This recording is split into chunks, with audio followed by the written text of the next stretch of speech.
बिस्मिल्लाहिर्रहमानिर्रहीम। अस्सलाम वालेकुम नाज़रीन, आप यूट्यूब चैनल देख रहे हैं। मैं इमरान खान हूँ। आईनी तरमीम के हवाले से कुछ अहम चीजें मैं आपको बता देता हूँ, और वो बताना इसलिए जरूरी है ताकि एक ही जगह पे आसानी से सबको समझ आए कि इस आईनी तरमीम में जुडिशरी के साथ हुआ क्या है। ये चंद नुकात इंटरनेशनल मीडिया पे भी आए हैं, और जब मैंने देखा तो आज बेशुमार आलमी सतह पे जो मीडिया है उन्होंने इसको छापा हुआ है। दर्जनों आलमी अखबार, जरीदे, और सारे इसको नेगेटिव रिपोर्टिंग कर रहे हैं। यानी सबका ये कहना है कि ये काम पाकिस्तान में ठीक नहीं हुआ। इसको अदलिया पे एक तरह के हमले के तौर पे लिया जा रहा है कि अदलिया पे हमला हुआ है। अब आप इसमें ये देखें कि एक तो जो आईनी तरमीम पास करने का तरीका है उसके ऊपर तनकीद की जा रही है कि तरीकाकार गलत था। लोगों को उठाया गया, हिरासा किया गया, लालच दी गई, फिर 63A के जरिए कैसे सहूलतकारी की गई। नंबर एक तो ये है। नंबर दो ये है कि जब तक ये आईनी तरमीम पास नहीं हो गई, इसके अंदर कौन कौन सी चीजें हैं, उन चीजों से अवाम को बेखबर रखा गया। अवाम को पता ही नहीं था कि उनके आइन के साथ क्या होने जा रहा है। तो दूसरी चीज ये है। फिर तीसरी चीज एक और जो पॉइंट आउट हुई वो ये है कि आधी रात तक ये आईनी तरमीम चलती रही। यानी रगमाल बनाया हुआ था लोगों को, और रात गए तक इसको चलाया गया। 3 बज गए, 4 बज गए। तो इस तरीके से जिस उजलत में इसको पास करवाया गया उस पर भी उंगलियां उठाई जा रही हैं। फिर जो चीज की गई है इसमें जो सबसे बड़ी चीज है वो ये है कि पाकिस्तान में जो जुडिशरी में एक बहुत इंपॉर्टेंट रोल प्ले करती है वो है जुडिशियल कमीशन ऑफ पाकिस्तान। ये बॉडी बड़ा अहम रोल प्ले करती है। इस बॉडी में पार्लियामेंटेरियंस को शामिल कर दिया गया है। यानी इसमें अब MNAs और सेनेटर्स इसके अंदर शामिल किए गए हैं। इसकी वजह से जो अदलिया है उसमें सियासी मुदाखलत अब बढ़ जाएगी। यानी पहले भी अदलिया में सियासी मुदाखलत होती थी, सियासी जजेस होते थे। वो जो लोग कह रहे हैं ना कि जजेस ने सियासत कर रहे थे तो इसलिए हमने आईनी तरमीम की है, नहीं। एक्चुअली अब इस आईनी तरमीम के बाद अदलिया में सियासी मुदाखलत बढ़ जाएगी, क्योंकि पार्लियामेंटेरियंस को इसमें शामिल कर दिया गया है। और आईनी बेंचों की तश्कील, यानी ये जो हाई कोर्ट के अंदर और सुप्रीम कोर्ट के अंदर आईनी बेंच बनाए जाएंगे, इनका सरबराह कौन होगा, इसमें कौन कौन से 4 जजेस शामिल किए जाएंगे हर अदालत में, ये जो बेंच है ये बेंच अब पार्लियामेंटेरियंस बनाएंगे। यानी यही कमेटी बनाएगी। तो पार्लियामेंटेरियंस फैसला करेंगे कि कौन कहां पे जज होगा। और देखिए पार्लियामेंट का काम क्या है? कानून साजी करना, आइन साजी करना। उसकी तशरीह करना किसका काम है? सुप्रीम कोर्ट ऑफ पाकिस्तान का। तो उन्होंने आईनी बेंचेस बना दिए हैं कि जनाब ये बेंचेस अब इसकी तशरीह करेंगे। अपनी मर्जी का बेंच बनाओ, अपनी मर्जी की तरमीम करो, और अपनी मर्जी के बेंच से अपनी मर्जी की तरमीम को आगे बढ़ा दो। ये नहीं उसके अंदर कोई प्रॉब्लम ना आए। फिर चीफ जस्टिस ऑफ पाकिस्तान का जो इंतखाब है वो भी अब एक सियासी नौयत की चीज बन गया है। यानी 3 चीफ जस्टिस जो मुतवक्के होंगे, उन तीनों को इस बात की मुसीबत पड़ी होगी कि हुकूमत को मेरे से ज्यादा खुश रहना चाहिए।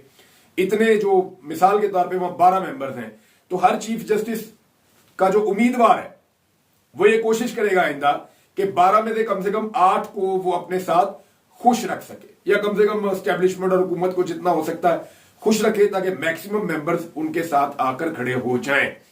अच्छा, इसमें मैं आपको एक और चीज बता दूं। जो आजाद बॉडीज होती है ना, उनमें हुकूमत और अपोजिशन के कंसेंसस के साथ फैसले होते हैं। जैसे नैब है वो किसी के जरिए असर काम नहीं करता। जैसे इलेक्शन कमीशन है वो किसी के जरिए असर काम नहीं करता। जैसे निगरान हुकूमतें बनती हैं वो भी किसी के जरिए असर काम नहीं करती। तो इन चीजों के लिए अपोजिशन और हुकूमत की एक जैसी नुमाइंदगी होती है, दोनों के कंसेंसस से होता है।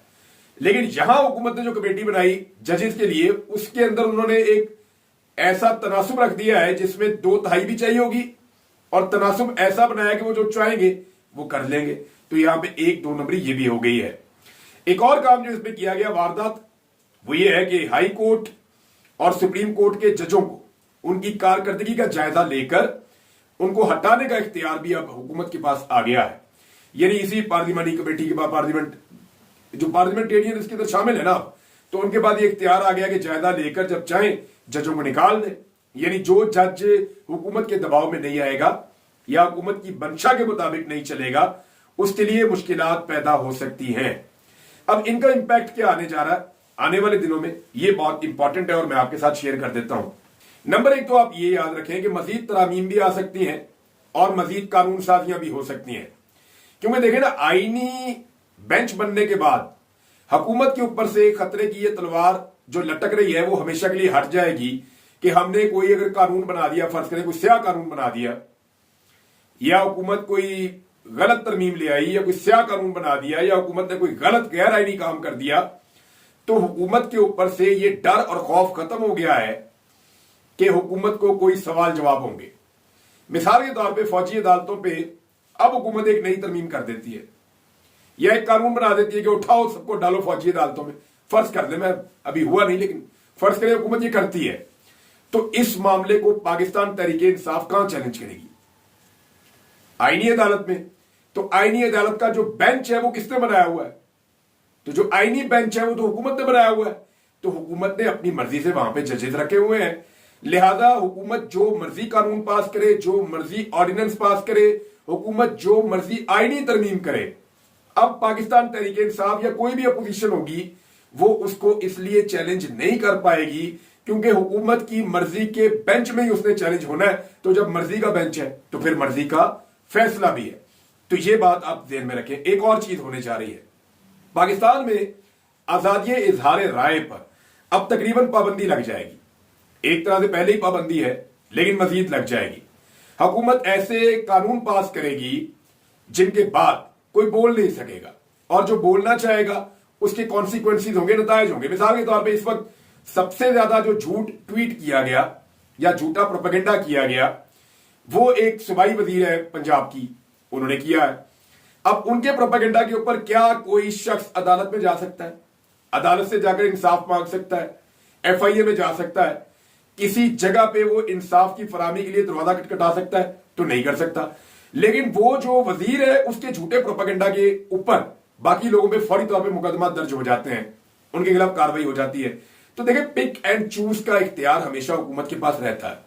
हुकूमत जब कवानीन बनाएगी आवाजों को घोंटने के लिए, लोगों के गले दबाने के लिए, आजादी इज़हार राय को दबाने के लिए, तो उस पर अमल दरामद के लिए वो सिर्फ उन लोगों को टारगेट करेगी जो हुकूमत पे तनकीद करते हैं, और जो लोग हुकूमत पे तनकीद नहीं करते वो जितनी मर्जी खिलाफ वर्जी करें उनके खिलाफ कोई कार्रवाई भी नहीं होगी, क्योंकि पाकिस्तान में रूल ऑफ लॉ नहीं है, यहां पे पिक एंड चूज होता है। तो आजादी इज़हार राय को और जमहूरी हक जो लोगों के हैं उनको दबाने की मुकम्मल तैयारी की है। फर्ज करें कि पंजाब हुकूमत एक लॉ पास कर देती है, और पंजाब हुकूमत का लॉ ये होता है कि जी अब पंजाब में कोई भी एहतजाज कर ही नहीं सकेगा जब तक ये इलेक्शन से 2 महीने पहले तक टाइम नहीं आ जाता। यानी जब इलेक्शन आएगा तब आप एहतजाज करेंगे, उससे पहले आप एहतजाज कर ही नहीं सकते। पंजाब हुकूमत ने एक लॉ पास कर दिया, तो ये मामला जाएगा कहां पे? सूबाई आईनी बेंच के सामने। सूबाई आईनी बेंच बनाया किसने? हुकूमत ने बनाया है, तो फैसला किसके हक में आएगा? ये मामला तो आपको कह रहा हूं कि ये इस तरह नहीं होंगे, लेकिन समझाने के लिए मैं आपको बताया कि बड़ा क्रिटिकल है ये मामला। आगे ऐसे बढ़ेंगे। अब 3 जजेस हैं जी, जिनमें से एक को चीफ जस्टिस ऑफ पाकिस्तान बनना है। नंबर 1 जो है वो जस्टिस मंसूर अली शाह साहब है, नंबर 2 जो है वो जस्टिस मुनीब अख्तर साहब है, और नंबर 3 जो है वो जस्टिस याया अफरीदी साहब है। जस्टिस याया अफरीदी साहब के बारे में सारे ये कह रहे हैं कि उनको चीफ जस्टिस ऑफ पाकिस्तान बनाया जाएगा और वही चीफ जस्टिस ऑफ पाकिस्तान आने वाले हैं, ये कहा जा रहा है उनके बारे में। बहुत सारे लोग ये दावा कर रहे हैं जो एस्टेब्लिशमेंट की तरफ से खबरें देते हैं। लेकिन सवाल ये है कि क्या जस्टिस याया अफरीदी साहब अपनी 8 साल की सर्विस को 3 साल में कन्वर्ट करेंगे? एक सवाल ये है। अब उनको ये वादा किया जाएगा जी कि आपकी क्योंकि रिटायरमेंट नहीं होगी तो 3 साल आप चीफ जस्टिस रहे, आपकी रिटायरमेंट के ऊपर बाकी पड़ी होगी, बाद में हम आपको कोई और आईनी अदालत या आईनी बेंच या कोई और चक्कर चलाएंगे, कोई और कानून लाएंगे, कोशिश तो ये करेंगे। लेकिन देखिए, ये सारी चीजों ने एक बड़ा अजीबोगरीब सिचुएशन क्रिएट कर दिया इस मुल्क में। अगर जस्टिस याया अफरीदी इनकार कर देते हैं तो फिर हुकूमत को जस्टिस मंसूर अली शाह और जस्टिस मुनीब अख्तर में से एक को चीफ जस्टिस ऑफ पाकिस्तान बनाना पड़ेगा। हुकूमत के पास उसके अलावा कोई और चांस नहीं होगा। अब मैं आपको ये बताता हूं कि जस्टिस याया अफरीदी साहब के हवाले से यानी 2 लोगों के बारे में ना कोर्ट रिपोर्टर्स बड़े क्लियर है। मैं जब उनसे बात करता हूं तो वो ऐसी बात करते हैं जैसे यानी मुझे उसके अंदर इतना नॉलेज नहीं है। अब मुझे ये कहने दीजिए आप कि मैं अदालत में और अदालत में जजेस के रवैये और जजेस के जो उनके कैरेक्टर हैं उनके बारे में ज्यादा नहीं जानता, लेकिन जो लोग जानते हैं वो चंद बातें बता रहे हैं और वो मैं आपके सामने रख देता हूं। नंबर 1 वो ये कह रहे हैं कि जस्टिस याया अफरीदी साहब से बिल्कुल आप ये उम्मीद कर सकते हैं कि वो ये कह दें कि जनाब मैं चीफ जस्टिस ऑफ पाकिस्तान नहीं बन रहा, मैं माजरत चाहता हूं, मैं जब मेरी बारी आएगी मैं बाद में बन जाऊंगा। मुमकिन है वो ये कर दें, नंबर 2 वो ये कह रहे हैं कि जस्टिस मंसूर अली शाह साहब इतनी बड़ी चट्टान है हुकूमत के सामने खड़ी हुई, उसको हटाना आसान नहीं है। उसके बारे में मैंने उन्हें कहा जी अब तक किया क्या जस्टिस मंसूर अली शाह साहब ने? अब तक इतनी सारी चीजें हो गई हैं, इतनी गैर आईनी चीजें हो रही हैं, इतनी जुल्म और ज्यादती खुल के हो रही है, तो मंसूर अली शाह साहब ने या बाकी जजेस ने क्या किया? तो उन्होंने कहा जी आप अभी जानते नहीं हैं, जस्टिस मंसूर अली शाह साहब बहुत मजबूत हैं और पूरी जुडिशरी उनके पीछे खड़ी हुई है। ये क्लेम कर रहे हैं बहुत सारे जर्नलिस्ट, बहुत सारे वकील, और वो ये कहते हैं कि जस्टिस मंसूर अली शाह ही चीफ जस्टिस बनेंगे। और जिन लोगों का ये दावा है या जिन लोगों की ये ख्वाहिश थी कि इस तरमीम के जरिए से अदलिया को कमजोर करें, तो वो इसमें कामयाब नहीं होंगे। ना सिर्फ justice Mansoor Ali Shah chief justice बनेंगे, बल्कि वो एक मजबूत चीफ जस्टिस भी होंगे। ये दावे फौज चौधरी साहब ने भी कहा भी, और जर्नलिस्ट है वो भी ये कह रहे हैं, जो कोर्ट रिपोर्टिंग कर रहे हैं वो भी ये कह रहे हैं, और बार बार ये बात सामने आ रही है। तो जनाब ये वो चीजें हैं जो सुप्रीम कोर्ट ऑफ पाकिस्तान में इस वक्त ज़ेर बहस है। एक चीज और, गार्डियन ने, अल जजीरा ने, गल्फ टुडे ने, वॉइस ऑफ अमेरिका ने, खलीज टाइम ने, DW न्यूज ने, BBC ने, बेशुमार इसके ऊपर इंटरनेशनली कवरेज हुई है, लेकिन ज्यादा कवरेज इस पे नेगेटिव हुई है। ज्यादा क्या, मैक्सिमम ही सारी नेगेटिव हुई है। पॉजिटिव कवरेज इस आईनी तरमीम की क्या होगी? ICJ ने इसके ऊपर तहफुजात का इजहार किया और बड़े खुले अल्फाज के अंदर तहफुजात का इजहार किया। एक तरह की मजम्मत है वो। 60 के करीब दुनिया के बेहतरीन ज्यूरिस्ट इसका हिस्सा है, और वो ये कह रहे हैं कि ये क्या तरमीम कर दिया आपने पाकिस्तान के अंदर।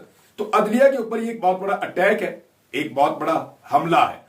अच्छा, ये बात बिल्कुल ठीक है। देखिए, हमें कुछ चीजें जो है वो उनको तस्लीम भी करना चाहिए, कुछ चीजों को मानना चाहिए, और पाकिस्तान तहरीक इंसाफ इनको सीखेगी जब तो वो आगे बढ़ेगी।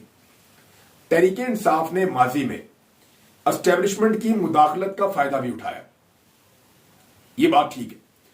जब तहरीक इंसाफ हुकूमत में थी तो एस्टेब्लिशमेंट कुछ ऐसे काम करती थी जिससे तहरीक इंसाफ को पॉलिटिकल फायदा भी होता था, और वो उस वक्त इसको एंजॉय भी करते थे।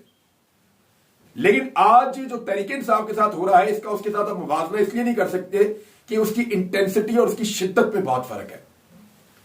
कल अगर तहरीक इंसाफ बेनिफिशरी थी तो आज उनके सारे मुखालिफिन बेनिफिशरी हैं, लेकिन तहरीक इंसाफ के सारे मुखालिफिन को कभी इतनी मार नहीं पड़ी जितनी तहरीक इंसाफ को पड़ी है। अब सवाल यह पैदा होता है कि जब नून लीग को और पीपल्स पार्टी को और बाकियों को मार पड़ रही थी तो इन्होंने तो कोई सबक नहीं सीखा।